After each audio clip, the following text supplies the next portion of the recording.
জানো বন্ধুরা, তোমাদের সঙ্গে একটা কথা শেয়ার না করে আমি পারলাম না। এখন রাত 9টা বাজে, তোমাদের সঙ্গে শেয়ার করতে চলে এলাম। তো তোমরা ভিডিওটা দেখতে থাকো, কেউ পুরোটা না টেনে দেখবে না। তো বন্ধুরা, আজকে তোমাদের সঙ্গে আমি একটা ভিডিও শেয়ার করছি। দেখো এই যে ভিডিওটা, এই যে মা এই যে আমাদের বিড়াল 4টে বাচ্চা দিয়েছে। আমাদের নয় অবশ্যই, বিড়ালটা আজকে অনেক দিন ধরে আমাদের বাড়িতে আছে। আগে একবার বাচ্চা হয়েছিল, 21 দিনের পরে ওকে নিয়ে ওদেরকে নিয়ে চলে গেছে। তো আজকে বন্ধুরা সেই বাচ্চাটা, আজকে প্রায় 8 দিন হলো আমাদের বাড়িতে এই বাচ্চাটা হয়েছে। তো আমাদের খাটটা, আমি তো সবসময় যেন আমরা থাকি, যেহেতু ঠান্ডা পড়েছে আর ছেলে বাড়িতে নেই, আর মেয়ে আমি, তোমাদের দাদাভাই আছে। এবার 3জনে খাটে, তোমাদের দাদাভাই তো থাকে, সবসময় আমরা থাকি খাটে। এবার খাটটায় কী হয়েছে, বাচ্চাটা যেদিন দিবে বিড়ালটা, সেদিন খাটে এসেই বসেছিল, ও কষ্ট পাচ্ছে। তখন তোমাদের দাদাভাই আমাকে বলল বিড়ালটাকে তুলে চিলাকুঠে রেখে দিয়ে আসতে। আমি ওকে নিয়ে যাচ্ছি, কিন্তু বন্ধুরা ও কিছুতেই যেতে চাইছে না, কিছুতেই ও যেতে চাইছে না ছাদের উপরে। ঠান্ডা তখন প্রচুর, একটু ঠান্ডা ছিল আজকে 8 দিন আগে প্রায়। এবার না যেতে আমি ওকে চিলাকুঠা দেখে আবার নেমে চলে এলো। আমি তুলে নিয়ে গেলাম জোর করে, তোমাদের দাদাভাইয়ের হাত ধরে টেনে রেখেছে ওকে। তখন আমি ছেড়ে দিলাম, সেখানে ছেড়ে দিতে ও কিন্তু কষ্ট পাচ্ছে। ছুটে এসে এই খাটে এই জায়গায় সব কিছু নিচে পাতানো আছে, 2-3টা লেপ পাতানো আছে। আমাদের গদি যেহেতু নেই, লেপগুলো ভালোভাবে পাতিয়ে রেখেছিলাম 4টে, একটা গদি বানিয়েছিলাম।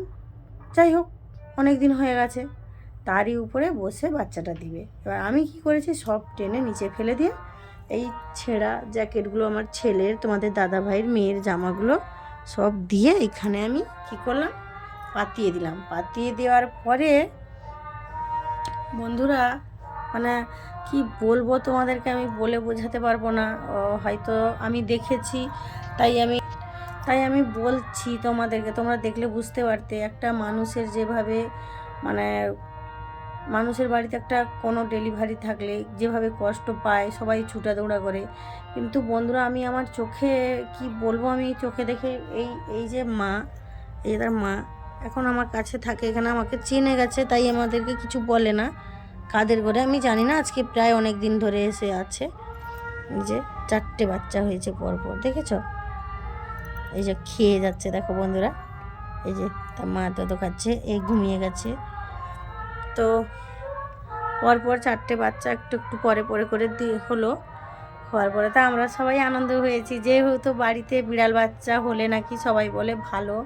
তো আমি জানি না, সবার মুখে শুনছি ভালো আর শুভ লক্ষণ। তো আমি জানি না বন্ধুরা কি শুভ লক্ষণ হবে, কি হচ্ছে তাও আমি জানি না আমার সঙ্গে। তো মোটামুটি যাই হোক, ঠাকুরের ইচ্ছা বাচ্চাগুলো ভালোও আছে।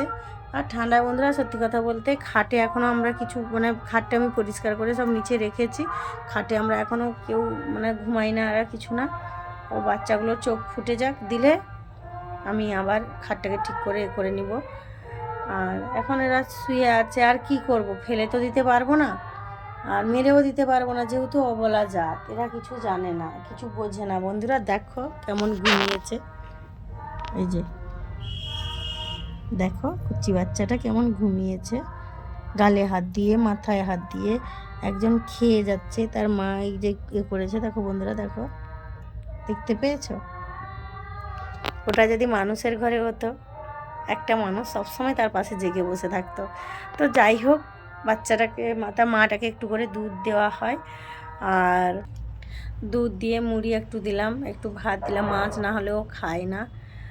আর ছেলে তো পশু পাখি প্রচুর ভালোবাসে। একটা আমাদের তো খরগোশ আছে, তোমরা জানো বন্ধুরা, আর আমি এটা বলবো না বেশি কিছু খরগোশের ব্যাপারে। আর এই যে দেখো, আমি রাত্রিবেলা প্রতিদিন ঘুমাতে যাওয়ার আগে একে ভালোভাবে এরকম করে ঘুরিয়ে দিয়ে চলে যাই, এরকম করে ঘুরিয়ে দিয়ে যাই। তো বন্ধুরা, যে কোথা থেকে এসছে আমি জানি না, রাত্রে খাওয়া দাওয়া শেষে এসে এখানে ও ঘুমিয়ে গেল। যখন রাত্রে বাইরে উঠে পেশাব টেশাব করতে যাবে, তখন কি করে ও দরজা তো লাগানো থাকে, তখন তোমাদের দাদাভাইয়ের মাথা ধারে এসে একটু হাত দিয়ে এরকম নাড়াবে, দিলে সে ও জানলাটা খুলে দিলে চলে যাবে, বাইর থেকে আবার ঘুরে আসবে। বাচ্চাগুলো এরকমই করে এখন, যাই হোক আছে, ভালো আছে, ভালো থাকুক ঠাকুর কাছে বলি। পশু পাখির মতো জিনিস হয় না বন্ধুরা, বলো। আর বেশি দূর আমি ভিডিওটা বানাবো না, বেশি বড় করব না। তোমরা কেমন আছো অবশ্যই কমেন্ট করে জানাবে, কমেন্ট করে জানাতে কিন্তু ভুলো না। আমিও ভালো আছি। টাটা বন্ধুরা, গুড নাইট, ভালো থেকো, সবাই ভালো থেকো।